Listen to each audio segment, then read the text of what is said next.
These are the top 20 issues that Americans actually agree upon, regardless of their political affiliation. The right to individual privacy, the idea of equal opportunity, the importance of racial equity, the government's duty to protect rights, the principle of religious liberty, the idea that objective facts exist apart from opinions, the banning of politicians from profiting off of their offices, the idea that cultural diversity benefits the nation, that political violence is never acceptable, that elected officials must compromise, the right to free, non-violent expression, implementing term limits for Congress, securing borders while protecting legal pathways to citizenship, allowing Medicare to negotiate drug prices, protecting gun rights with sensible safety rules, that churches and religious groups should stay out of politics, increasing taxes on corporations and ultra-wealthy, expanding investment in renewable energy infrastructure, that the country's best years are behind us, and prioritizing voter access over voter restriction. I believe that there's an opportunity emerging right now that rarely presents itself in our country. We have watched the institutionalized leaders from both sides of the aisle time and time again fail to raise the living standards of everyday working people. The opportunity I'm referring to is a unification event where we recognize that even though we have differences, that the core issues that our country faces are largely agreed upon by most citizens. But in order to take advantage of this unique time, we have to begin to undo our destructive patterns. And one of those patterns is that we consistently buy into the idea that Americans are fundamentally incompatible with each other. The political messaging is that we don't agree on the core issues that affect all of our lives. But one look at the list that I just provided proves that not only is this measurably incorrect, but it's also demonstrably false. Another destructive pattern that we have is that we export our thinking to institutionalized media. If we can recognize how our institutions have failed us, then why do we continue to listen to them and allow them to control our thinking? Why do we say things like, propaganda exists elsewhere in the world but not here? I, for one, believe that Americans are the most propagandized country in the world. If you don't believe that, then you have to also cope with the next fact.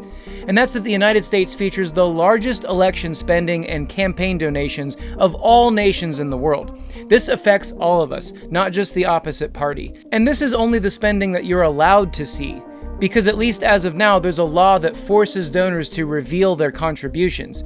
If this is the case, it certainly is not a stretch to assume that that's just the tip of the iceberg of how much money is being spent to influence our thoughts. Despite all of their promises, despite spending more or spending cuts, despite finger pointing, despite campaign promises, things continue to get more expensive. The dollar continues to lose its purchasing power, and living standards for the vast majority of Americans goes down and down and down. A prime example of how bad it's got in the United States, the Gini coefficient measures the income and wealth inequality of citizens in various nations. If you look at recent Gini coefficient data, you might reasonably expect the wealthiest nation in the world, the US, to be in the top 10. But in reality, the USA ranks near the worst of all wealthy developed nations. It will continue to get worse for you and for me unless we can swallow our pride and set aside our contempt for each other. This is not a fight between American citizens. This is a war between classes. The United States is presently engaging in a historic wealth and power extraction of its own people.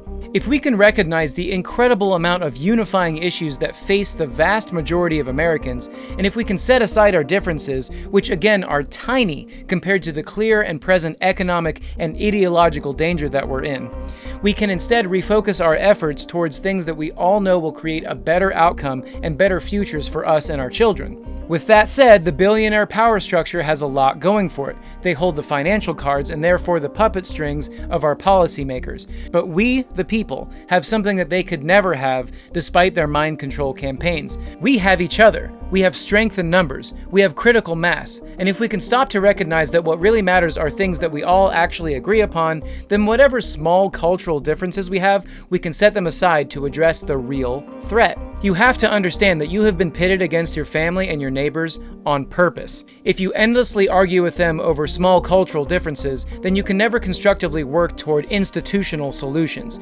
You have to talk to people. You have to listen. You have to stop insulting people. You have to swallow your pride side, and above all else, you have to get engaged. If you don't think that real change is possible, then that would also require you to ignore what just happened in Hawaii, where they struck a major blow to political propaganda by banning Hawaiian corporations from political spending.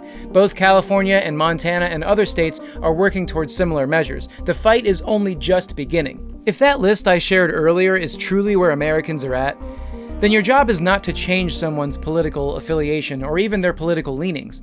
It's instead to radically collaborate with the people who the power structure relies on you never speaking with, to form broad coalitions and consolidate power for the people so we can address the issues that we all largely agree on. This is Most of Us, a channel dedicated to covering unifying stories in a deeply divided country.